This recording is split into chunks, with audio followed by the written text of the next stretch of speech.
everyone's side. Kannur ಮಿಟ್ಟಗಾನಹಳ್ಳಿಯಲ್ಲಿ ಕಸ ವಿಲೇವಾರಿಗೆ ವಿರೋಧ ವ್ಯಕ್ತವಾಗಿದೆ. ಬಿಬಿಎಂಪಿ ಅಧಿಕಾರಿಗಳ ವಿರುದ್ಧ ಸ್ಥಳೀಯರು ಆಕ್ರೋಶ ಹೊರಹಾಕಿದ್ದಾರೆ. ಆರೋಗ್ಯ ಸಮಸ್ಯೆ ಕಾಣಿಸಿಕೊಳ್ಳುತ್ತಿದೆ ಅಂತ ಸ್ಥಳೀಯರು ಕಿಡಿಕಾರಿದ್ದಾರೆ. ಕಣ್ಣೂರು ಮತ್ತು ಮಿಟ್ಟಗಾನಹಳ್ಳಿಯಲ್ಲಿ ಕಸ ವಿಲೇವಾರಿ ಮಾಡಬಾರ್ದು ಅಂಥೇಳಿ ಸ್ಥಳೀಯರು ಈಗ ರೊಚ್ಚಿಗೆದ್ದಿದ್ದಾರೆ. ಬಿಬಿಎಂಪಿಗೆ ಹಿಡಿಶಾಪವನ್ನು ಹಾಕ್ತಾ ಇದ್ದಾರೆ, ಧರಣಿಯನ್ನು ಮಾಡ್ತಾ ಇದ್ದಾರೆ. ಯಾಕಂದರೆ ಆರೋಗ್ಯ ಸಮಸ್ಯೆಗಳು ಕಾಡ್ತಾ ಇದೆ ಅಂತ. ಧರಣಿ ಹಿನ್ನೆಲೆ ಸಾಲುಗಟ್ಟಿ 400ಕ್ಕೂ ಹೆಚ್ಚು ಕಸ ವಿಲೇವಾರಿ ಲಾರಿಗಳು ನಿಂತ್ಕೊಂಡಿದ್ದಾವೆ. ಇದರಿಂದ ಬೆಂಗಳೂರಿನಲ್ಲಿ ಕಸದ ಸಮಸ್ಯೆ ಮತ್ತೆ ಉಲ್ಬಣಿಸುವ ಸಾಧ್ಯತೆಗಳಿದ್ದಾವೆ. ಯಾಕಂದರೆ ಕಸ ವಿಲೇವಾರಿ ಆಗದೇ ಇದ್ದರೆ, ಅಲ್ಲಿ ಅನ್ಲೋಡ್ ಆಗದೇ ಇದ್ದರೆ ಮತ್ತು ಯಾವ ಗಾಡಿಯಲ್ಲಿ ತೊಗೊಂಡು ಹೋಗ್ಬೇಕಲ್ವಾ. ಹಾಗಾಗಿ ಕಸ ಉಲ್ಬಣ ಆಗೋ ಸಾಧ್ಯತೆಗಳು ಹೆಚ್ಚಾಗಿದ್ದಾವೆ ಅಂತೆ. ಕಣ್ಣೂರು ಮತ್ತು ಮಿಟ್ಟಗಾನಹಳ್ಳಿ ಅಲ್ಲಿ ಹೋಗಿ ಕಸ ವಿಲೇವಾರಿ ಮಾಡ್ತಾರೆ, ಡಂಪ್ ಮಾಡ್ತಾ ಇದ್ದಾರೆ. ನೋಡ್ತಾ ಇದ್ದೀವಿ 400 ವಾಹನಗಳು ಸಾಲುಗಟ್ಟಿ ಸುಮಾರು 5ರಿಂದ 6 ಕಿಲೋಮೀಟ್ರ್ ಹಂಗೇ ಕಾಣಿಸ್ತಾ ಇದ್ವು ಗಾಡಿ. ಎಲ್ಲ ಕಸ ತುಂಬ್ಕೊಂಡು ಬಂದಿದ್ವು. ಈಗ ಅನ್ಲೋಡ್ ಮಾಡದೆ ಹಾಗೆ ನಿಂತ್ಕೊಂಡ್ಬಿಟ್ಟಿದ್ದಾವೆ. ಧರಣಿಯನ್ನು ಮಾಡ್ತಾ ಇದ್ದಾರೆ ಅಲ್ಲಿನ ಸ್ಥಳೀಯರು. ರೋಗಗಳು ಬರ್ತಾ ಇದೆ ಅನ್ನುವಂಥ ಆರೋಪವನ್ನು ಮಾಡ್ತಾ ಇದ್ದಾರೆ. ಬಿಬಿಎಂಪಿ ಅಧಿಕಾರಿಗಳು ಇದನ್ನು ಗಂಭೀರವಾಗಿ ತೆಗೆದುಕೊಳ್ಬೇಕು.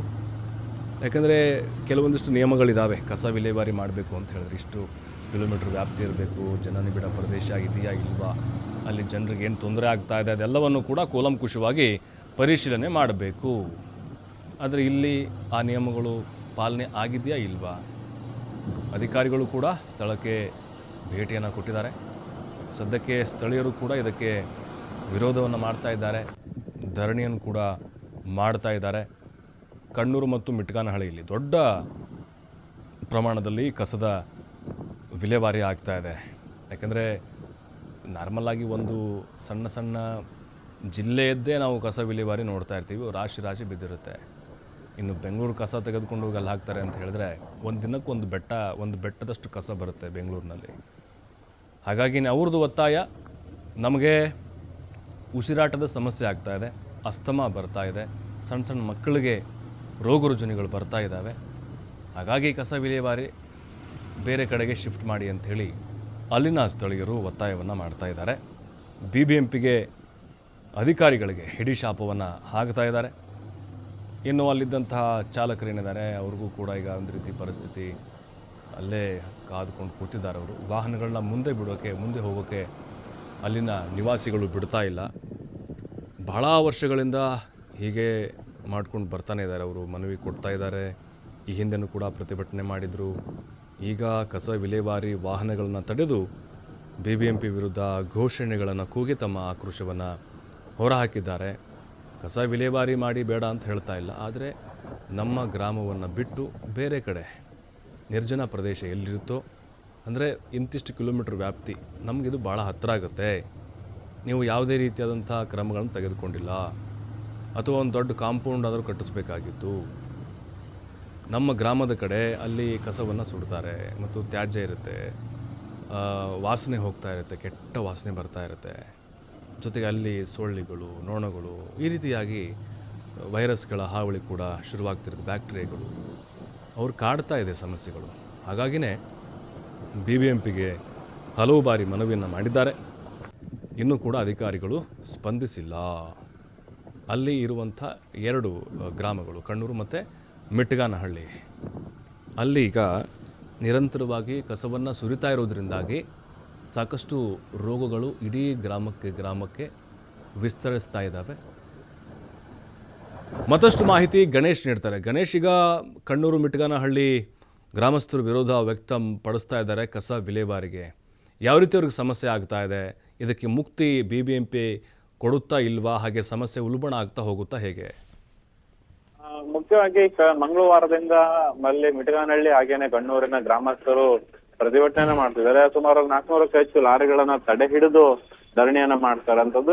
ಬಿಬಿಎಂಪಿ ಹಾಗೇನೆ ಘನತ್ಯಾಜ್ಯ ನಿರ್ವಹಣಾ ನಿಗಮ ಅಂತ ಏನು ಹೊಸದಾಗಿ ಓಪನ್ ಆಗಿದೆ ರಾಜ್ಯ ಸರ್ಕಾರದಿಂದ, ಅವರ ನಿಯಂತ್ರಣ ಅಡಿಯಲ್ಲಿ ಬೆಂಗಳೂರಿನ ಕಸದ ವಿಲೇವಾರಿ ವಹಿವಾಟು ಎಲ್ಲವೂ ಕೂಡ ಆ ನಿಗಮದ ಅಡಿಯಲ್ಲೇ ಬರುತ್ತೆ. ಹಾಗಾಗಿ ಅದು ಒಂದು ರೀತಿಯಲ್ಲಿ ವೈಜ್ಞಾನಿಕವಾಗಿ ಕಸ ವಿಲೇವಾರಿ ಈ ಕಣ್ಣೂರಿನಲ್ಲಿ ಹಾಗೂ ಮಿಟ್ಟಗಾನಹಳ್ಳಿಯಲ್ಲಿ ಆಗ್ತಾ ಇಲ್ಲ ಅನ್ನುವಂಥದ್ದು ಅಲ್ಲಿನ ಗ್ರಾಮಸ್ಥರ ದೂರ ಆಗಿರುವಂತದ್ದು. ಮುಖ್ಯವಾಗಿ ಮಂಗಳವಾರ ಮತ್ತೆ ನಿನ್ನೆ ಇವತ್ತು 3 ದಿನವೂ ಕೂಡ ಧರಣಿಯನ್ನ ಮುಂದುವರಿಸಿದ್ದಾರೆ. ಯಾವುದೇ ರೀತಿಯ ತ್ಯಾಜ್ಯವನ್ನ ಆ ಒಂದು ಕ್ವಾರಿಗಳಲ್ಲಿ ಅಥವಾ ಡಂಪಿಂಗ್ ಯಾರ್ಡ್ಗಳಲ್ಲಿ ಮಾಡ್ಲಿಕ್ಕೆ ಗ್ರಾಮಸ್ಥರು ಅವಕಾಶವನ್ನ ಕೊಡ್ತಾ ಇಲ್ಲ.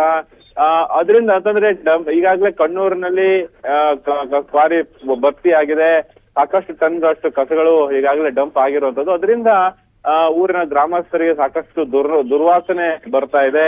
ಹಾಗೇನೆ ಅಲ್ಲಿ ಬರುವಂತಹ ಒಂದು ಲಿಕ್ವಿಡ್ ಅಂತಂದ್ರೆ ಆ ಕೊಳತ ನೀರೇನಿದೆ ಅದು ಬೋರ್ವೆಲ್ ಗಳಲ್ಲಿ ಸೇರ್ತಾ ಇದೆ.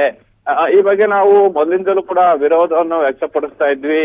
ಆದ್ರೆ ಸರ್ಕಾರ ಆಗ್ಲಿ, ಸಂಬಂಧಪಟ್ಟಂತಹ ಸ್ಥಳೀಯ ಆಡಳಿತ ಆಗ್ಲಿ, ಅದರಲ್ಲೂ ಕೂಡ ಈ ಏನು BBMP ಹಾಗೇನೆ ಬೆಂಗಳೂರು ಘನತ್ಯಾಜ್ಯ ನಿರ್ವಹಣಾ ನಿಗಮ ಇದೆ, ಅದು ಕ್ರಮವನ್ನು ವಹಿಸ್ತಾ ಇಲ್ಲ.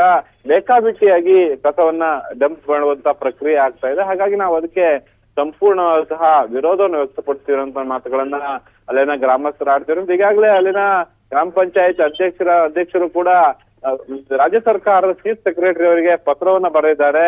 ಇದಕ್ಕೆ ನೀವು ಮಧ್ಯ ಪ್ರವೇಶ ಮಾಡಬೇಕು, ಕೂಡಲೇ ನಮ್ಮ ಸಮಸ್ಯೆಗಳನ್ನ ಬಗೆಹರಿಸಬೇಕು, ನಮ್ಗೆ ಇಲ್ಲಿ ವಾಸ ಮಾಡ್ಲಿಕ್ಕೆ ಆಗ್ತಾ ಇಲ್ಲ ಅನ್ನುವಂತಹ ದೂರನ್ನು ಕೂಡ ನೀಡಿರುವಂತದ್ದು. ಆದ್ರೆ ಸ್ಥಳೀಯವಾಗಿ BBMP ಅಧಿಕಾರಿಗಳು ಹಾಗೇನೆ ನಿಗಮದ ಅಧಿಕಾರಿಗಳು ಏನಿರ್ತಾರೆ ಅವರು ಹೋಗಿ ಭೇಟಿ ನೀಡಿದ್ರು ಕೂಡ ಇದು ಎಲ್ಲ ಒಂದ್ ರೀತಿಯಲ್ಲಿ ಸಮಸ್ಯೆ ಉಲ್ಬಣ ಆಗ್ತಾ ಇದೆ. ಒಂದು ಹಂತದಲ್ಲಿ ಅಲ್ಲಿ ಏನು ಕಸ ವಿಲೇವಾರಿ ಆಗದಿದ್ರೆ ಬೆಂಗಳೂರಿನಲ್ಲಿ ನಗರದಲ್ಲಿ ಉತ್ಪತ್ತಿ ಆಗುವಂತಹ ಏನು ಕಸದ ದಿನನಿತ್ಯದ ಟನ್ ಕಸಗಳೇನಿರ್ತವೆ ಅದು ಒಂದ್ ರೀತಿಯಲ್ಲಿ ಇಲ್ಲೇ ಸ್ಟೋರೇಜ್ ಆಗುತ್ತೆ. ಮತ್ತೆ ಬೆಂಗಳೂರು ಗಬ್ಬನಾರುವಂತಹ ಸಿಟಿ ಪರಿವರ್ತನೆ ಅಥವಾ ನಿರ್ಮಾಣ ಆಗುವಂತಹ ಸಾಧ್ಯತೆಗಳು ಆತಂಕ ಕೂಡ ಇರುವಂತಹ ಹಿನ್ನೆಲೆಯಲ್ಲಿ ಕೂಡ್ಲೇ ಈ ಒಂದು ಸಮಸ್ಯೆಗೆ ಪರಿಹಾರಕ್ಕೆ ಸಂಬಂಧಪಟ್ಟಂತ ಆಡಳಿತ ವರ್ಗ ಎಚ್ಚೆತ್ಕೊಳ್ಬೇಕು, ಸಮಸ್ಯೆ ಪರಿಹಾರಕ್ಕೆ ಮುಂದಾಗ್ಬೇಕು ಅಂತ ಆಗ್ರಹ ಇರುವಂತದ್ದು.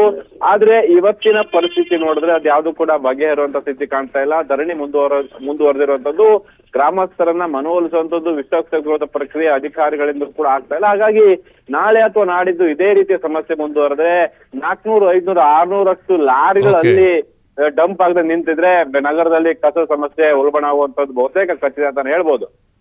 ಥ್ಯಾಂಕ್ ಯು ಮಾಹಿತಿಗಾಗಿ. ದಿಲ್ಲಿಯಲ್ಲಿ ಗ್ಯಾರಂಟಿ ಘೋಷಣೆ ಮಾಡಿ ಪೇಚಿಗೆ ಸಿಲುಕ್ತಾ ಬಿಜೆಪಿ ಸರ್ಕಾರ.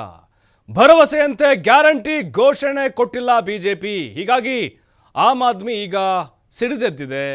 ಯಾಕಂದರೆ ಚುನಾವಣೆ ಸಂದರ್ಭದಲ್ಲಿ ಪ್ರಣಾಳಿಕೆಯಲ್ಲಿ ಇವರು ಆಶ್ವಾಸನೆಗಳ ಮೇಲೆ ಆಶ್ವಾಸನೆಯನ್ನು ಕೊಟ್ಟಿದ್ರು. ಆಪ್ ಈಗ ಹೋರಾಟಕ್ಕೆ ಇಳಿದಿದೆ. ದೆಹಲಿಯಲ್ಲಿ ಮೋದಿ ಕಿ ಗ್ಯಾರಂಟಿ ಜುಮ್ಲಾ ಅಂತೇಳಿ ಹೋರಾಟ ಶುರು ಮಾಡಿದೆ. 2500 ರೂಪಾಯಿ ಕೊಡ್ತೇವೆ ಅಂದರು, ಉಚಿತ ಸಿಲಿಂಡರು, BJPಯ ಸುಳ್ಳು ಭರವಸೆಗಳು. ಏಪ್ರಿಲ್ 8ಕ್ಕೆ ಖಾತೆಗೆ 2500 ರೂಪಾಯಿ ಹಣ ಹಾಕ್ತೀವಿ ಅಂತ ಹೇಳಿದರು. ಆದರೆ ಹಾಕಿಲ್ಲ ಇಲ್ಲಿವರೆಗೂ, ಸುಳ್ಳು. 500 ರೂಪಾಯಿಗೆ ಸಿಲಿಂಡರ್ ಕೊಡೋ ಭರವಸೆ ಕೂಡ ಸುಳ್ಳು. ದೀಪಾವಳಿ ಹೋಳಿಗೆ ಉಚಿತ ಸಿಲಿಂಡರ್ ಜುಮ್ಲಾ ಅಂತ ಹೇಳಿ ಆಪ್ ಕಿಡಿಕಾರಿದೆ. ಅಂದರೆ ಬರೀ ಹೇಳಿಕೆ ಅಷ್ಟೇ ಇವ್ರದು. ಪ್ರಧಾನಿ ಮೋದಿ ಹಾಗೆ BJP ವಿರುದ್ಧ ಆಮ್ ಆದ್ಮಿ ಈಗ ಹೋರಾಟಕ್ಕೆ ಇಳಿದಿದೆ.